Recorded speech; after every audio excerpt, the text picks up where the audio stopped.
خوش آمدید۔ 1947 میں پاکستان کی تشکیل کے بعد قائد اعظم کے انتقال پر جس شخص نے ملک کو بڑھتے ہوئے مسائل سے نکالا، اس کو بھی سازش کے تحت چند ہی سال بعد قتل کر دیا گیا، جو کہ پاکستان کا پہلا ہائی پروفائل قتل تھا جس کا معمہ آج بھی برقرار ہے۔ یہ کہانی ہے اسلامی جمہوریہ پاکستان کے پہلے وزیر اعظم صاحبزادہ لیاقت علی خان کی۔ مزید آگے بڑھنے سے پہلے اس ویڈیو کو لائک کریں، چینل کو سبسکرائب کریں اور ایسی ہی مزید ویڈیوز دیکھنے کے لیے بیل آئیکن کو پریس کر دیں۔ 16 اکتوبر 1951 کو لیاقت علی خان نے راولپنڈی میں ایک جلسہ عام سے خطاب کرنا تھا، جو کہ ان کے لیے روز کا معمول تھا۔ اتفاق کی بات ہے کہ انہوں نے اس دن صبح کے وقت گھر سے نکلنے سے پہلے اپنی بیوی سے کہا کہ آج پاکستان کی تاریخ کا سب سے الگ اور منفرد میں خطاب کروں گا۔ ان کی اہلیہ نے حیرانی سے پوچھا کہ آخر آپ اس خطاب میں کیا کہیں گے، جس پر لیاقت علی خان مسکرا دیے اور صرف اتنا ہی کہا کہ آج کا خطاب پالیسی ساز ہوگا، اور گھر سے چلے گئے۔ شاید پاکستان کے دشمنوں کو اس بات کی خبر تھی کہ آج کی تقریر میں پاکستان کی ترقی اور خوشحالی کے سفر کے لیے اہم پالیسیوں کا اعلان ہوگا، اس لیے اس خطاب کو کبھی عوام تک پہنچنے ہی نہ دیا گیا۔ لیاقت علی خان 11:30 بجے دوپہر کو چکلالہ ایئر بیس پر جہاز کے ذریعے پہنچے۔ اس دن انہوں نے راولپنڈی میں پاکستان مسلم لیگ کی جانب سے منعقد کیے گئے ایک جلسہ عام سے خطاب کرنا تھا۔ شام 4 بجے کمپنی باغ پہنچے، جسے آج لیاقت باغ کہا جاتا ہے۔ ایک بڑا مجمع ان کی تقریر سننے کے لیے موجود تھا اور کافی دیر سے لیاقت علی خان کے سٹیج پر آنے اور خطاب کرنے کا انتظار کر رہا تھا۔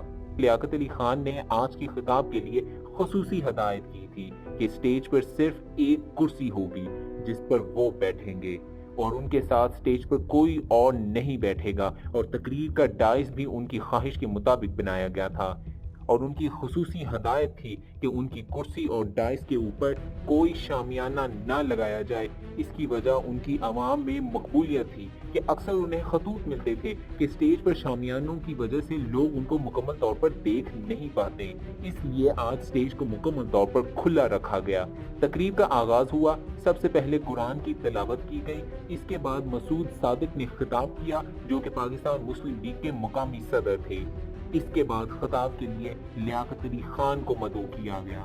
سٹیج پر موجود لیاقت علی خان اپنی کرسی سے اٹھے اور ڈائس پر آ گئے، اور اپنا خطاب شروع کرنے سے پہلے ابھی انہوں نے صرف برادران ملت ہی کہا تھا کہ وہاں پر موجود لوگوں نے گولیاں چلنے کی آواز سنی، اور اس کے ساتھ ہی لوگوں نے وزیر اعظم لیاقت علی خان کو سٹیج پر گرتے ہوئے دیکھا۔ چند سیکنڈ کے وقفے کے بعد تیسری گولی کی آواز نے خاموشی کو توڑا۔ اس سارے واقعے کے بعد فوراً ہی پولیس حرکت میں آئی اور کسی نے ہوا میں گولیاں چلائیں۔ اس دوران گراؤنڈ میں موجود لوگوں نے اپنی جان بچانے کے لیے بھاگنا شروع کر دیا۔ ایک صحافی کے مطابق، جو کہ اس سانحہ کا گواہ تھا، لیاقت علی خان پر گولیاں چلانے والے شخص کو عوام کے ہجوم میں گھیر لیا اور حملہ کر دیا۔ لیاقت علی خان کی تقریر کو ریکارڈ کرنے کے لیے سٹیج پر لگے ریڈیو پاکستان کے مائکرو فون کے مطابق سٹیج کی کارروائی کچھ ایسے وقوع پذیر ہوئی۔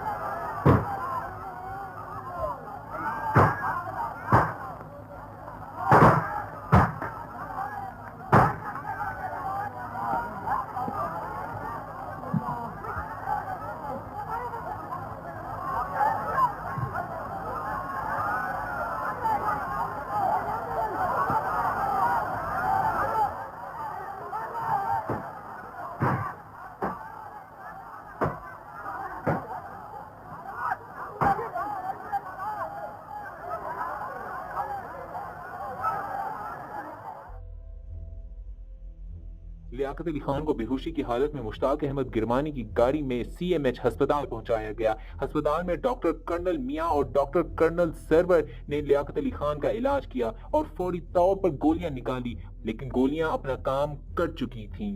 اس آپریشن کے دوران عوام کی ایک بڑی تعداد لیاقت علی خان کی محبت میں ہسپتال کے باہر جمع تھی، اور وہ کسی خبر کے منتظر تھے۔ ان کا انتظار اس وقت ختم ہوا جب آپریشن کے بعد گرمانی صاحب ہسپتال سے باہر آئے اور لوگوں کو پرسکون رہنے کا اشارہ کیا، مگر انہوں نے کچھ کہنے سے گریز کیا۔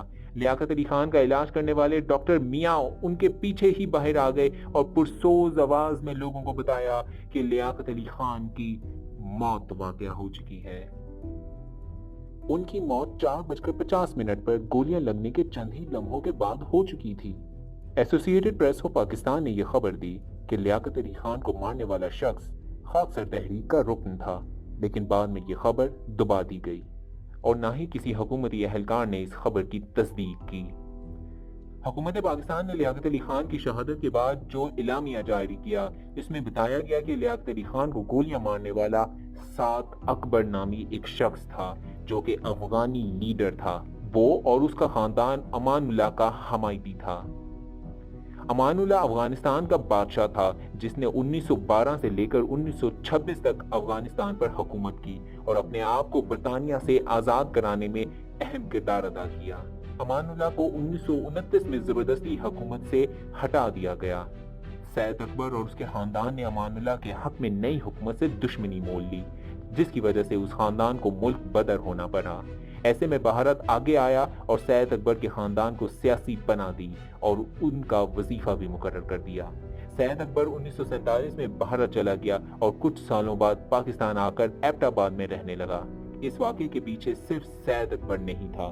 ان حقائق کو جاننے کے لیے 1 نومبر 1951 کو حکومت پاکستان نے ایک کمیشن بنایا جس کا سربراہ جسٹس محمد منیر کو مقرر کیا گیا۔ اس کمیشن کی کل 38 سیٹنگز ہوئی، جس میں سے 23 لاہور میں اور باقی 15 راولپنڈی میں ہوئیں۔ اس کمیشن نے 89 گواہان کے بیانات کو سنا اور ان کو پرکھا۔ اس کمیشن نے مکمل طور پر سارے واقعات، گواہوں اور موجود ویڈیوز کو دیکھا اور لیاقت علی خان کی قریبی دوستوں سے تحقیقات کی اور اس نتیجے پر پہنچے کہ لیاقت علی خان کو مارنے کے پیچھے 3 محرکات ہو سکتے ہیں، جس میں سے 2 منظر عام پر نہیں لائے گئے کیونکہ کمیشن کے لوگوں کے نزدیک یہ ملک کے مفاد میں نہیں تھے کہ ان محرکات کو عوام کے سامنے لایا جاتا اور ان کا تعلق سعد اکبر سے بھی نہیں تھا۔ اس لیے کمیشن نے مکمل طور پر سعد اکبر کے بارے میں تحقیقات کی کہ آخر کیوں اس نے یہ حرکت کی۔ اس کی 3 وجوہات ہو سکتی ہیں۔ سعد اکبر پاگل ہو گیا تھا اور اس کا ذہنی توازن درست نہیں تھا۔ وہ لیاقت علی خان کی کشمیر پالیسی پر خوش نہیں تھا۔ وہ لیاقت علی خان کے مذہبی جماعتوں کو آگے نہ آنے دینے پر دکھی تھا۔ لیکن کمیشن کے ارکان خود بھی یہ بات جانتے تھے کہ لیاقت علی خان کا قتل ان تینوں وجوہات کی بنا پر نہیں ہوا۔ یہ سعد اکبر کا انفرادی جرم نہیں تھا، اس کے پیچھے پورے سازشی عناصر کار فرما تھے جو کمیشن سامنے نہیں لانا چاہتا تھا، کیونکہ اس میں بڑے بڑے لوگ شامل تھے جو کہ شاید حکومت کو گرا کر نئی حکومت لانا چاہتے تھے۔ اس لیے جب 17 اگست 1952 کو کمیشن کی رپورٹ شائع ہوئی اور لیاقت علی خان کے قتل کا ذمہ دار پولیس کی ناقص سیکیورٹی کو قرار دیا گیا، اس رپورٹ کو عوام نے اور لیاقت علی خان کی اہلیہ بیگم رانا لیاقت علی خان نے مسترد کر دیا۔ عوامی دباؤ کے پیش نظر حکومت پاکستان نے اسکاٹ لینڈ یارڈ کے مشہور ڈیٹیکٹو کی زیر نگرانی ایک اور تحقیقاتی ٹیم بنائی۔ حکومت نے اس ٹیم کو 10,000 پاؤنڈ ادا کیے اور اس ٹیم نے جو رپورٹ بنائی اس میں سعد اکبر کے قاتل ہونے کو اس کا انفرادی جرم قرار دیا گیا۔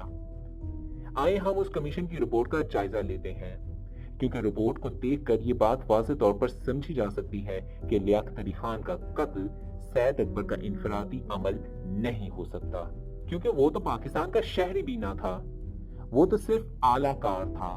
نہ تو سعد اکبر کی کوئی سیاسی جماعت تھی اور نہ ہی وہ کوئی سیاسی یا سماجی کارکن تھا۔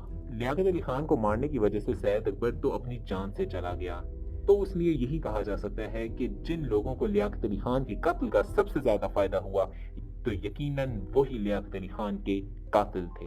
مسٹر جیمز ہارڈی اس وقت راولپنڈی کے ڈپٹی کمشنر تھے۔ وہ پہلے شخص تھے جو کہ لیاقت علی خان کو گولی لگنے کے بعد سٹیج پر گئے اور لیاقت علی خان کو وہاں سے نکالنے کی کوشش کی۔